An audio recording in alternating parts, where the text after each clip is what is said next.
Hi, and welcome to Discovering. He's a 6-time world champion and he lives right here in the UP. Tonight we'll talk with Harley Ragan of Chassel about the art of decoy carving. It takes a long time to get something as detailed as this. There's a lot of work in there, but if you just start out with something basic, you know, it's not quite as hard, and you don't get too frustrated doing it also. And we'll meet a couple from Delta County who witnessed a unique deer-wolf encounter and caught it all on camera.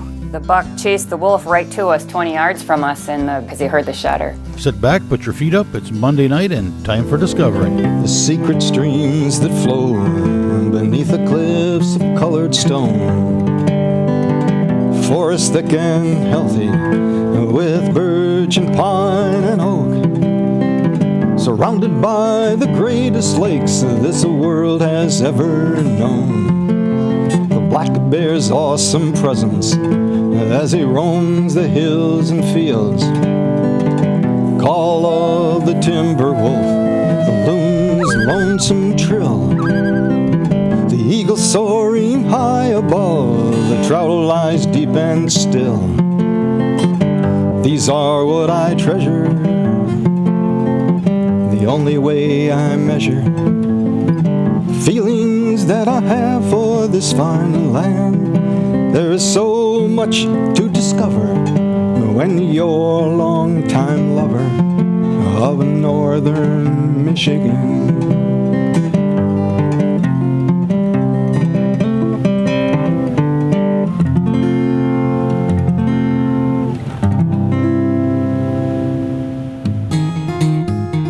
The ice fishing season is upon us. Spearing is a specialized form of the sport that requires a shack, a spear, a jig and stick, and a decoy. Decoys have evolved from simple but effective wooden representations that do their job by attracting fish into spearing distance to decorative works of art as unique as the individuals who carve them. I had the opportunity to meet with one of the best at his shop in Chassel, 6-time world champion decoy carver, Harley Ragan. This is how I started out. Now these are from the early 90s, and that's when I started competing. I've gone from pretty basic fish, nothing really fancy, to this, you know, and this is a lot of detail in here. This is a northern grabbing a grass snake, and it's 3 pieces of wood fitted into the pike's mouth. And this is a decoy. This is actual competition piece that they put in a tank and swim it underwater. That one's all, the scales are all hand detailed in there and everything, so there's a lot of time in there. I don't really keep track of how much, but quite a bit. This is another fish that won a championship in 2009, and I think basically because of the paint pattern, it's got a real nice burbidar, a really neat looking fish. Different things you can do with fish decoys too. Now this is called a cheater. So if a pike are real aggressive and they're coming in fast and hit the decoy and take off, more than likely on something like this they're going to get hooked. And you'll make them stick around long enough so you can spear them, you know. If you don't want to get real fancy with decoys too, this is probably one of the most used colors and probably one of the best attractors for fish decoys. Just a plain old red and white. The fish has brought in a lot of pike. It's just a basic white body with red fins and a red head, and they just seem to like that color.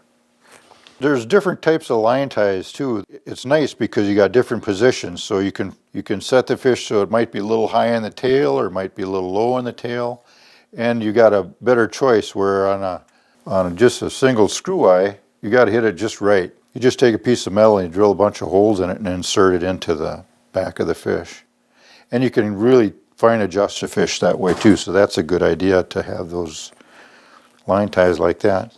This is a completely different deal now. This is a sidewinder.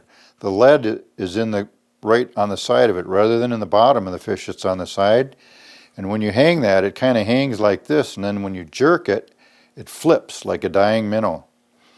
And this was designed by a guy in Canada where I got the idea, and it makes the fish really erratic, spinning around and jerking. And one of the biggest things is if you're first starting on decoys, it takes a long time to get something as detailed as this. There's a lot of work in there.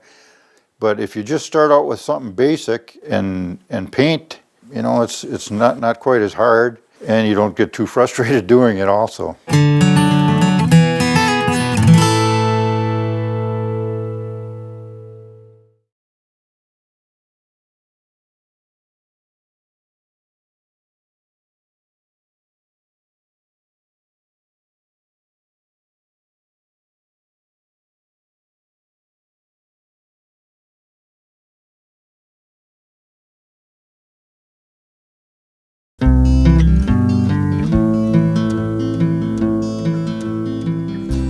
One of the best woods for carving decoys is cedar because it holds up good in the water. It doesn't absorb water as much as some of the other woods.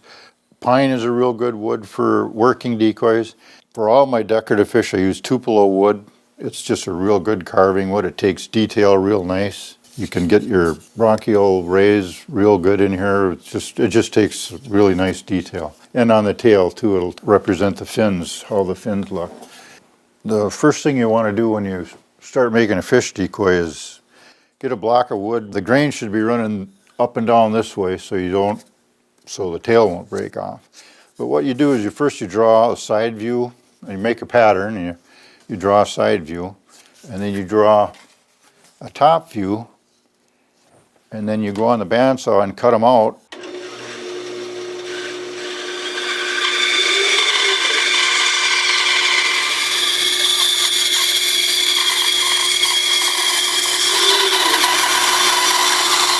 Now you notice I didn't cut all the way through that, because if I would, it would fall off and I'd lose this pattern, so I just cut that much through. Now I'll come back and cut the side view out.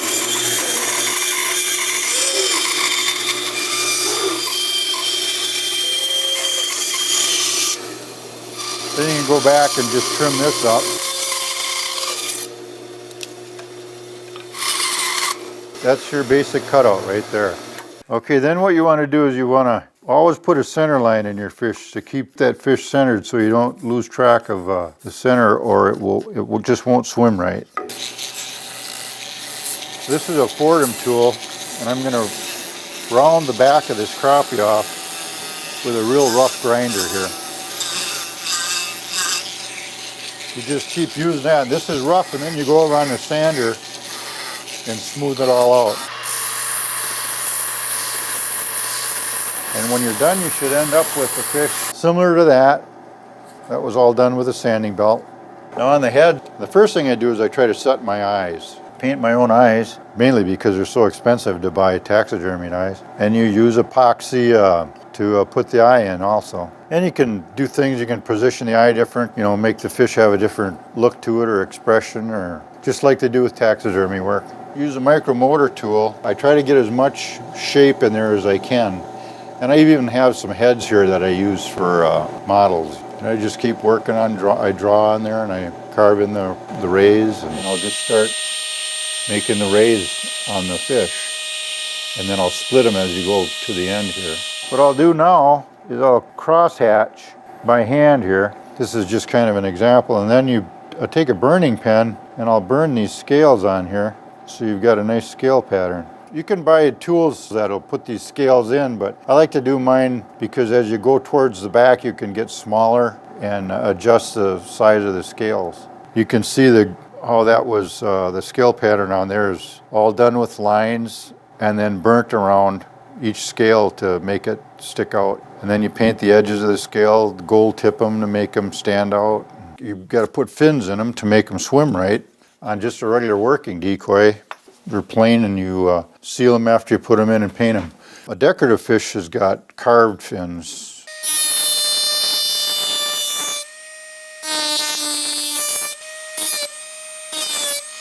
Just keep repeating that process and pretty soon you've got a detailed fin.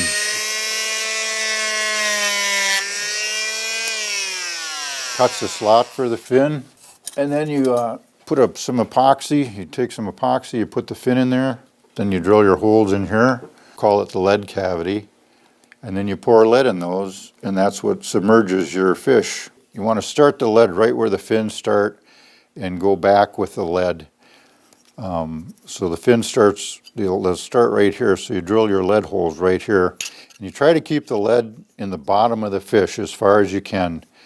because that way the fish won't get tippy or anything. It'll just stay nice and straight up and down. You don't want it leaning in the water. You don't want it like this. You want it nice and level. And what I'll do is I'll hang different weight on here until it gets it just about right. Lift this handle and fill those holes with lead.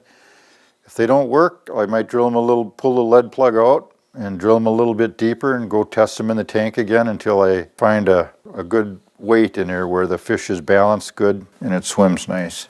Then you put a screw eye above the fin, so when you pull on that with the line in the water, it'll drive that fish forward and make it look like a real fish swimming around. The tail is what gives it its turn.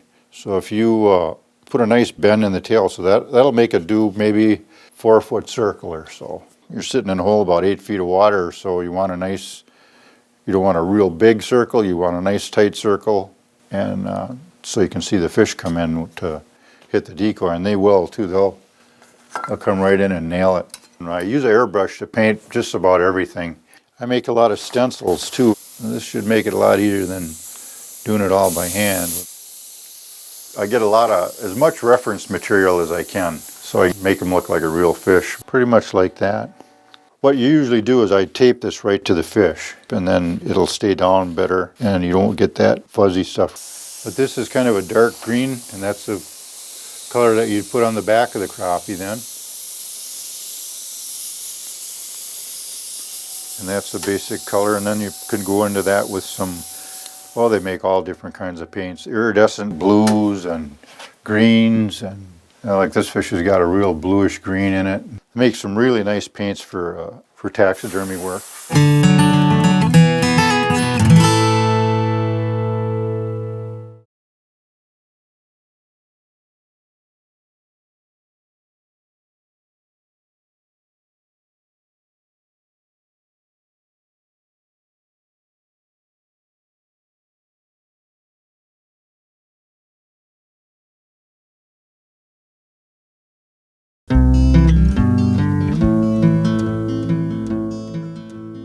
I started out doing this and I was pretty crude. I made some pretty crude fish. A guy even came up to me one time and showed me some of my earlier fish, and I tried to buy them from him because I didn't want too many people to see them, but I kept working at it, and it took me about 10 years to win a world championship.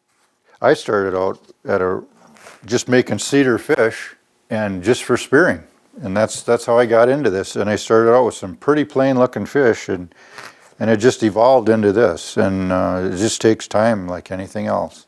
The more time you spend at it, you learn more. There's different classes and competitions that we go to. This would be considered a folk art fish, and then I'll paint them when I finish carving these. They'll have fins on them, and they'll have to swim too, because they judge them in a tank. And if they don't swim, if they would say go backwards or something, they'll just get disqualified. A plain old cedar fish or a red and white fish is just as good as an attractor as any of these. It's about the way they swim. It's just a nice slow circle. You can work them faster, and you can paint them any color you want. You know, that's the thing about it that's fun. It's just, this is what they call like a fire tiger paint pattern. For a working fish, you want to be able to put them in the water and just have them drive forward, nice and slow. I like them nice and slow anyway. Then if you hit them, they just kind of take off in a circle. See, it's forming this isn't too big of a tank, and it's a nice tight circle. And they have to do the same thing for competition with a decorative decoy. You want them to look nice as possible, but they still got to be able to swim. And these are really slow, or a lot of them are. This is an old fish. This is from 2001, so. This is the first fish I ever won a world championship with. I've won 6 of them so far. And this was the first one. The competition is usually, swimming is about 80% of the judging. So if you can get a nice slow moving fish, you know, you've got something. And in the realism too, the paint means a lot. They've got to look like a realistic fish, as if they were taxidermied or as real as possible. And it's a lot of fun because you might go to a show and there's 250 fish entered in the show, and there's judges, probably 3 judges at a tank swimming them around, and everybody's watching. You know, it's just a lot of fun. And we know all the people, and we all get along good. The main reason that I compete is because I have so many friends that we compete with. We're always sharing ideas, I guess, and always coming up with something new and learning more and more all the time. And it's just fun to go in a couple times a year and compete with these people and have a good time and make really good friendships. I guess that's what it's all about for me. I like to come out here and spend a lot of time at this, but I don't just do it to win. I mean, it's nice to go to these shows, and it's nice to share your ideas with people and get more people interested in it, in fish carving and spearing. I don't want to see it fizzle out or end, you know, and it's nice to see a kid build a decoy and take it out and fish with it and catch a fish. And that's what it's all about. It's not just coming out here and working and trying to make money at it, because the time I spend at it, I'm not really making any money at it. I'm just having fun, I guess. So that's why I do it. And it's not really about winning or anything. It's just about making a better fish every time you do it, you know. Every time you carve a fish, you try to make a better one. And it's also about teaching young kids and other people what you're doing and how to do it. And to see somebody new go into a competition and do well it's a lot of fun. And I hope we can promote that and get more people into it. If you're really interested in this, you can contact me and I'll help you as much as I can to show you how to carve a decoy, weight a decoy, paint a decoy. But you can go to, there's a couple different sites. Perham, Minnesota, it's called the NFDA.TV. That's one of the main shows that's in April every year. The Great Lakes Fish Decoy Carving Association is Lower Michigan. And those are the two major shows. So you can go on the internet and you can see some really nice examples of carving on there.